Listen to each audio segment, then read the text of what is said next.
সন্ধ্যা হয় রাত নামে, কিন্তু পটিয়ায় যেন রাতটা হয় খুবই অনিশ্চয়তা। কখনো হচ্ছে হাবিলদ্বীপ ইউনিয়নে, কখনো হচ্ছে পটিয়া পৌরসভায়, আবার কখনো হচ্ছে উজিরপুর খামারের মধ্যে। এভাবে যদি আমাদের এখানে গরু ডাকাতি হতে থাকে, তাহলে পটিয়ার আইন শৃঙ্খলা পরিস্থিতি কোন অবস্থার মধ্যে দাঁড়িয়েছে সেই বিষয়গুলোতে খুবই অনিশ্চয়তার মধ্যে ভুগতেছে খামারিরা।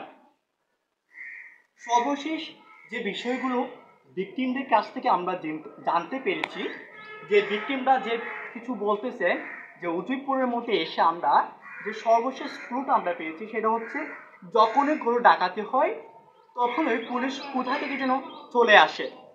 এই বিষয়গুলো আইডেন্টিফাই করতেছে সাধারণ জনগণ এবং তাদের ভাষার মতে। এবং আরেকটা বিষয় আমরা দেখেছি, তারা অস্ত্র এবং শস্ত্র নিয়ে একজন নয়, পরপর 20 থেকে 18 জন দল বেঁধে ওরা এগুলো সংঘবদ্ধভাবে গরুগুলো ডাকাতি করতেছে।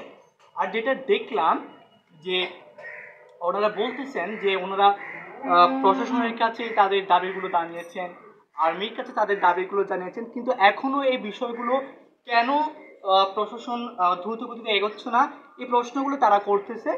সব প্রশ্নের উত্তর আমরা খোঁজার চেষ্টা করব, আপনাদের জানানোর চেষ্টা করব। এটাই ছিল আমার সর্বশেষ গরু এবং ডাকাতি নিয়ে আপনাদের জানানোর এই বিষয়গুলো। সাথে থাকুন, সঙ্গেই থাকুন।